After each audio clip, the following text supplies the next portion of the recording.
বন্ধুরা, শুক্রবার দিনের বাজার দেখেইছেন। ওভারঅল আপনাদের সাথে শেয়ার করেছিলাম যে বাজারের মধ্যে রেঞ্জ বাউন্ড টাইপের সিচুয়েশন দেখবেন, কিন্তু ট্রেডেবল মুভ পাবেন। তাই কিন্তু ঘটেছে।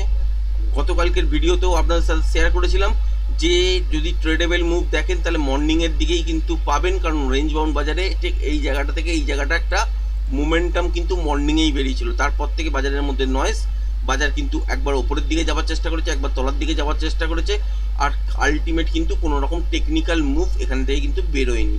আর মোমেন্টাম ট্রেড কিন্তু এখান থেকেই একটা ছোটোখাটো বেরিয়েছিল, এখানেই কিন্তু ট্রেড করা সম্ভব হয়েছে, তারপর কিন্তু আর হয়নি। শুক্রবারের বাজার দেখে কি মনে হচ্ছে যে একটা রেঞ্জ বাউন্ড সিচুয়েশনের মধ্যেই কিন্তু বাজার আছে। তাহলে সোমবার দিন কি হতে পারে? সোমবার দিন টেকনিক্যালি মুভ তো থাকবেই, তার সাথে কিন্তু বলে রাখি বড় মুভমেন্টও আপনারা পেতে পারেন। কারণ কি, একটা ইন্টারন্যাশনাল ইস্যু আছে, যেখানে হচ্ছে ব্যাংক অফ জাপানের ইন্টারেস্ট রেট বাড়বে কি বাড়বে না সেই নিয়ে ভোলাটিলিটি কিন্তু থাকতেই পারে ওই সপ্তাহটার মধ্যে। সোমবার থেকে শুক্রবারের মধ্যে কিন্তু এই সপ্তাহে আপনারা ভোলাটিলিটি দেখবেন, কারণ আমেরিকার ফেড রেটের একটা ব্যাপার আছে, সেইটা নিয়ে বুধবার দিন।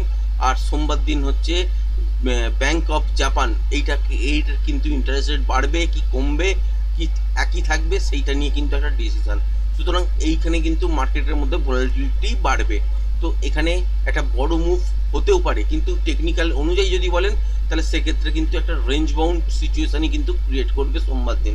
সুতরাং তলার দিকে যদি দেখেন যে বাজারের রেঞ্জ, সেই ক্ষেত্রে গ্যাপ ডাউন যদি খোলেও এইখানে একটা তলার সুইং লো দেখতে পাচ্ছেন, এটা কিন্তু একটা সাপোর্ট হিসেবে কাজ করতে পারে। আর উপরের দিকে এইখানে একটা সুইং লো দেখতে পাচ্ছেন ঠিক এই জায়গাটা, তার মানে এইটা হচ্ছে একটা জোন হিসাবে আপনারা কাউন্ট করতে পারেন বাজারের মধ্যে।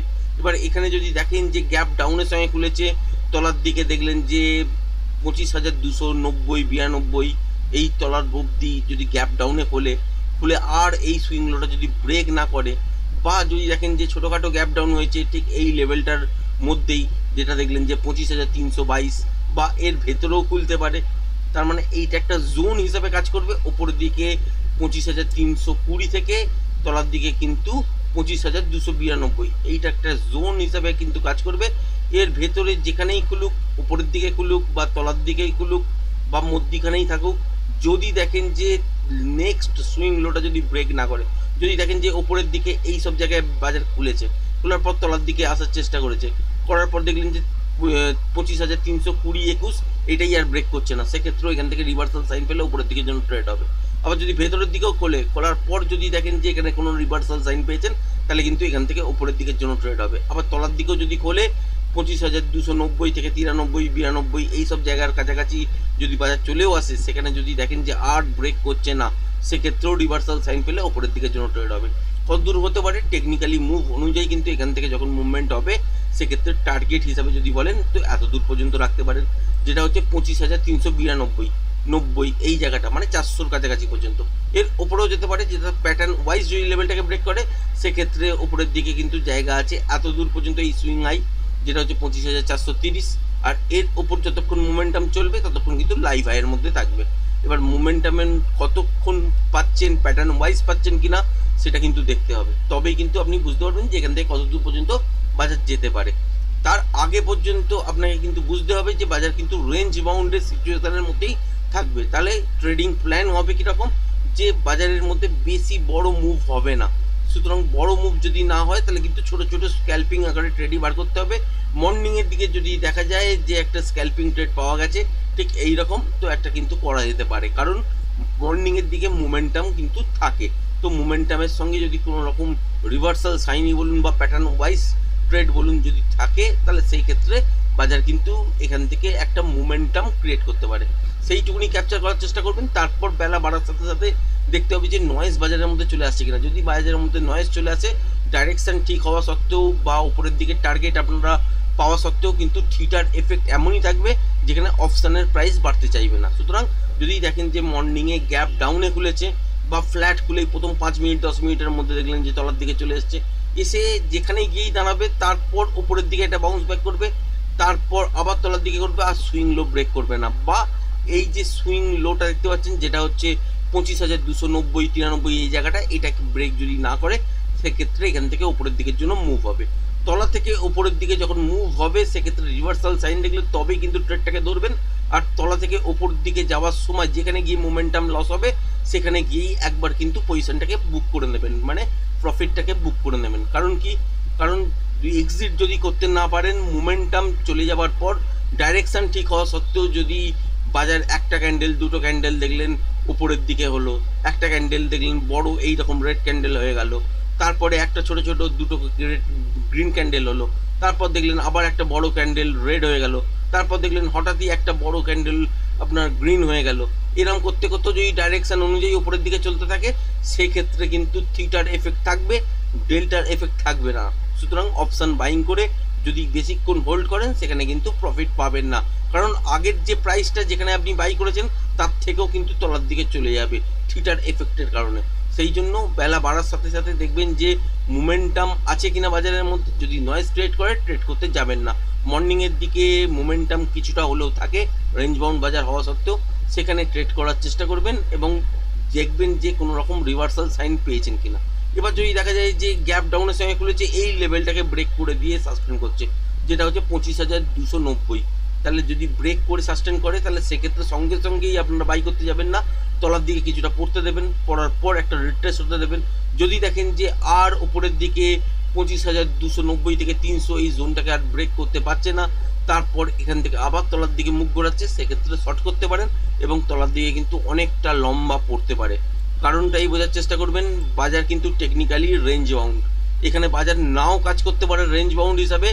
কারণ হচ্ছে একটাই, যে ব্যাংক অফ জাপান এখানে কিন্তু ইন্টারেস্ট রেট কী হবে সেটা নিয়ে কিন্তু একটা ডিসিশন চলবে, তার জন্য কি হতে পারে বাজারের মধ্যে একটা ভোলাটিলিটি থাকতে পারে, আর সেই ভোলাটিলিটির সুযোগ নিয়ে ট্রেডাররা কিন্তু একটা বড় মুভমেন্ট করতেও পারে। সেখানে কিন্তু আনএক্সপেক্টেড মুভমেন্ট যেমন এই দিন ঘটেছে, এই দেখতে পেয়েছেন মোটামুটি 400 পয়েন্টের একটা মুভ সারা দিন বাজার বসিয়ে রেখে দিয়েছিল। দেখতেই পেয়েছেন একটা রেড ক্যান্ডেল, দুটো গ্রিন ক্যান্ডেল, তারপর দুটো গ্রিন ক্যান্ডেল, একটা দুটো রেড ক্যান্ডেল, তারপর একটা গ্রিন ক্যান্ডেল, আবার তিনটে রেড ক্যান্ডেল, দুটো গ্রিন ক্যান্ডেল, এরম করতে করতেই বাজার সারাদিন একটা জায়গায় ছিল। হঠাৎ কি হলো, এখান থেকে কিন্তু ব্রেক হলো, একদম স্ট্রেট ওপরের দিকে মুভ হলো। এখান থেকে কিন্তু ট্রেড করা গেছে, ট্রেডও ধরেছিলাম আমরা, কিন্তু কোয়ান্টিটি খুবই কম। কারণ কি, কারণ হচ্ছে একটাই, যে এখান থেকে ব্রেক হলেই সারাদিন ধরে বাজার এই রকম দেখার পর এই যে 400 পয়েন্টের ওপরের দিকে মুভ, এটা কিন্তু আনএক্সপেক্টেড। তারপর কি হয়েছে, যে এখানেও কিন্তু বাজার তার মধ্যে কি করেছে, যে বারবার কিন্তু ধোঁকা দেওয়ার চেষ্টা করছে। একই সেটআপে কিন্তু ট্রেড ধরার চেষ্টা করেছিলাম, কিন্তু একবার স্টপ লস হয়েছে, একবার টাইমিংয়ের জন্য ধরিনি, আর তারপরের বার যখন ধরেছি সেখান থেকে মুভমেন্ট একটা পেয়েছি, কিন্তু এতটাও ক্যাপচার করতে পারিনি। কারণ এই যে বড় মুভটা হয়ে গেছে, এখানেই কিন্তু প্রায় কিছু না হলো 50 পয়েন্ট, 45 পয়েন্ট, 50 পয়েন্ট, 52 পয়েন্ট এরকম একটা মুভমেন্ট ক্যাপচার করা গেছিলো। আর এই ক্যাপচার করা মুভমেন্টটাই যদি দেখেন, তাহলে তারপর কিন্তু আর যে রিস্ক নিয়ে আপনি ধরে রাখবেন সেটা কিন্তু ধরতে পারবেন না। কারণ এটা হচ্ছে টেকনিক্যালি অনুযায়ী কিন্তু এই রকম মুভগুলোই কিন্তু ক্যাপচার করা হয়। তারপরেও যে বাজার স্ট্রেট ওপরের দিকে পরপর প্রত্যেকটা ক্যান্ডেল উপরের দিকে মুভমেন্ট করেছে এবং উপরের দিকে চলে গেছে, এইটা কিন্তু আলটিমেট, এখানে কোনো রকম রিটেল ট্রেডার ছিল না, এইটুকুনি কনফার্ম। আর সেটারই সুযোগ নিয়ে উপরের দিকে চলে গেছে, এইগুলোকে হাতের মধ্যে থাকে না। আর এই মুভগুলো কিন্তু পুরোটা ক্যাপচার করতেও আপনি পারবেন না, আর প্রতিদিন এই রকম টাইপের মুভমেন্টও আপনি দেখবেন না। কারণ বাজারের মধ্যে ট্রেড করতে গেলে টেকনিক্যাল অনুযায়ী ম্যাক্সিমাম দিন চলে। যখনই দেখবেন যে ইভেন্ট থাকে বা কিছু আনএক্সপেক্টেড নিউজ চলে আসে, সেই সময় এই সব জিনিসগুলো ঘটে। বা কোনো সময় এখন এই লাস্ট 1.5-2 মাস ধরে দেখতে পাচ্ছি সব থেকে বেশি কিন্তু আনএক্সপেক্টেড মুভ হচ্ছে, যে মুভগুলো হওয়ার দরকার নেই। যেন মনে হচ্ছে কেউ একটা চালাচ্ছে 500 কোটি টাকা, 600 কোটি টাকা বা 1000 কোটি টাকার বাই হয়ে যাচ্ছে বা আরও বেশি হয়ে যাচ্ছে।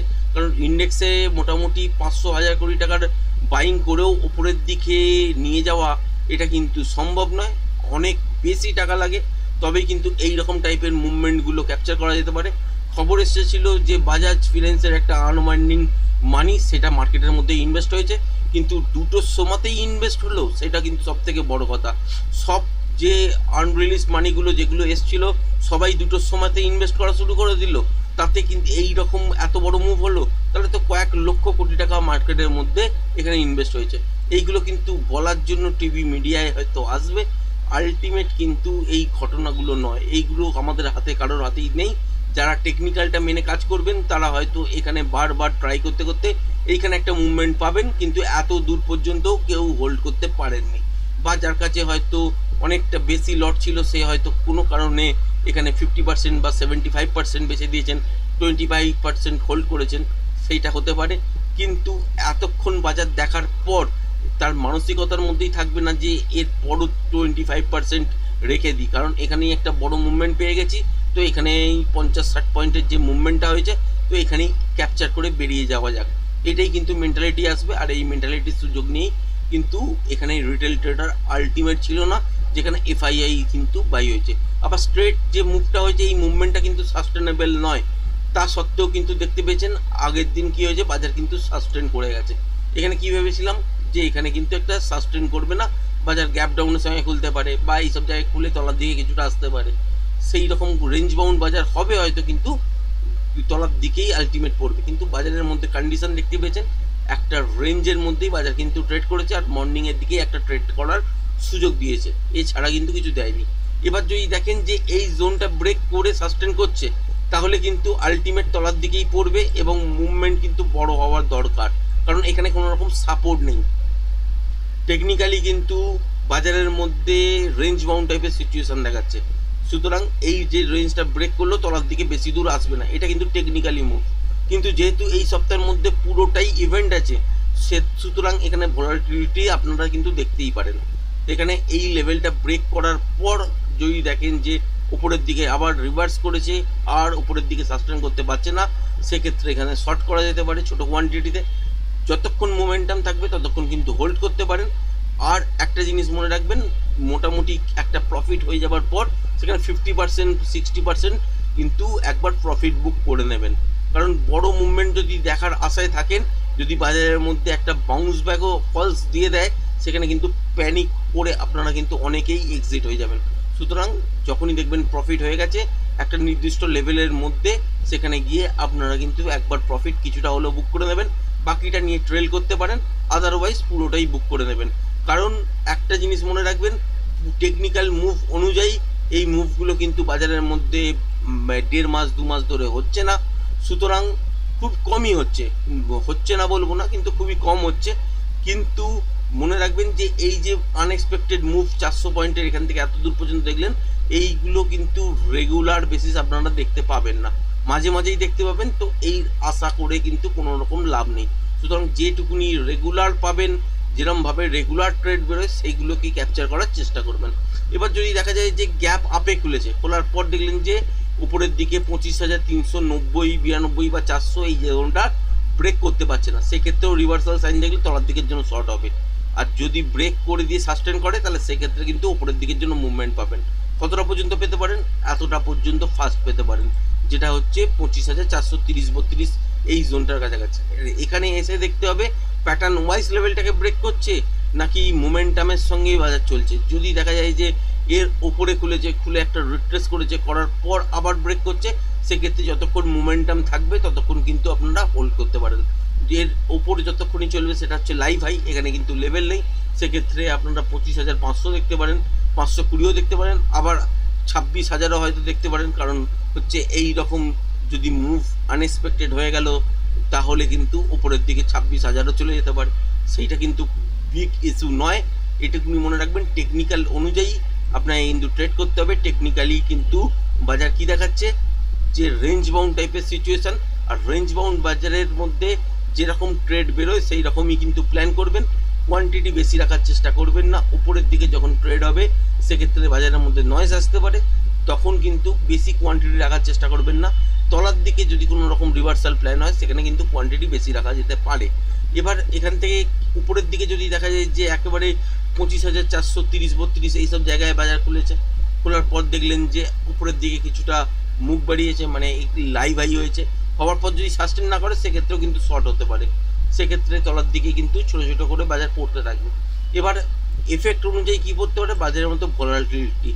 যদি বাজারের মধ্যে যারা রেগুলার বাজারটাকে দেখে অভ্যস্ত তারা নিশ্চয়ই বুঝতে পারবেন যে যদি বাজারের মধ্যে উইকগুলো এই যে যদি দেখেন যে এই বড় বড় উইক বারবার হতে থেকেছে বা ছোট ছোট করে ক্যান্ডেল ফর্মেশন করছে, বাজার একদম নড়ছেই না, একটা জায়গার মধ্যে আছে, তাহলে একদম রেঞ্জ বাউন্ড টাইপেরই বাজার, যেমন এই দিনটা দেখেছেন মোটামুটি এই সময়টা। তো এই রকম বাজারের মধ্যে কিন্তু কোনো রকম ট্রেড করতে যাবেন না। আলটিমেট কিন্তু যখনই দেখবেন যে একটা বাজারের মধ্যে মর্নিং থেকেই দেখার পর বুঝতে পারবেন যে মোটামুটি একটা হালকা ফুলকা নড়ছে বাজার, যেখানে ট্রেড করা যায় 10-15 পয়েন্ট ওপরে, 10-15 পয়েন্ট তলায়, 20 পয়েন্ট তলায়, এইরকম একটা মুভমেন্ট দিচ্ছে অপশানের মধ্যে, সেখানে ট্রেড করা যায়। সেইখানে প্ল্যান করুন, ছোট ট্রেড বার করার চেষ্টা করুন। যদি ভাবেন যে পুরো মুভটাই আপনারা ক্যাপচার করবেন, সেটা কিন্তু নাও হতে পারে, সেখানেই লস কিন্তু বাড়ে। সেই জন্য বারবার ট্রেড করবেন না। মর্নিংয়ের দিকে যদি দেখেন যে কোনো জায়গায় রিভার্সাল ট্রেড পেয়েছেন, যদি গ্যাপ ডাউনে খোলার পর যদি দেখা যায় যে 25,290-93 এই জোনটা ব্রেক যদি না করে, সেক্ষেত্রে একটা খুব সুন্দর ওপরের দিকের জন্য ট্রেড পাবেন। আবার যদি দেখা যায় যে গ্যাপ আপে খুলে গেছে, এই সব লেভেল ব্রেক করে দিয়েছে, তাহলে মর্নিংয়ে একটা মোমেন্টাম পাবেন। এর ওপর লাইভ হাই, এই যতক্ষণ মোমেন্টাম থাকবে ততক্ষণ পর্যন্ত ধরতে পারেন। কিন্তু এবার যদি দেখা যায় যে 25,430-32 বা এর ওপরে লাইভ হাইয়ে খুলেছে বাজার, খোলার পর তো সাস্টেন করতে পারছে না, একদম স্ট্রেট তলার দিকে মুভ হচ্ছে, সেক্ষেত্রে এত দূর পর্যন্ত বাজারকে ফার্স্ট দেখবেন, যেটা হচ্ছে 25,390। যদি রিভার্সাল সাইন পান তবেই শর্ট করবেন, আর যদি না পান তাহলে কিন্তু চুপচাপ বসে দেখতে হবে। এই জায়গাটার কাছাকাছি এসে এখান থেকে বাউন্স ব্যাক নিয়ে আবার লেভেলটাকে ব্রেক করছে কিনা সেটাকে খেয়াল রাখতে হবে। যদি ব্রেক করে ফার্স্ট হাফের মধ্যে, তাহলে কিন্তু তলার দিকে এতটা, তার মধ্যে এই যে জোনটা পড়ে যাচ্ছে এর মধ্যে যে কোনো একটা জায়গায় জানাতে পারে। আর এইটা যদি দেখা যায় যে ফার্স্ট হাফের মধ্যেই ঘটে গেছে, তার মানে জানবেন বাজারের মধ্যে মোমেন্টাম আছে। সেক্ষেত্রে প্যাটার্ন ওয়াইজ যদি আবার এই লেভেলটাকে ব্রেক করে, তাহলে সেকেন্ড হাফে কিন্তু বড় ফল অপেক্ষা করছে। আদারওয়াইজ রেঞ্জ বাউন্ড টাইপেরই কিন্তু বাজার থাকবে।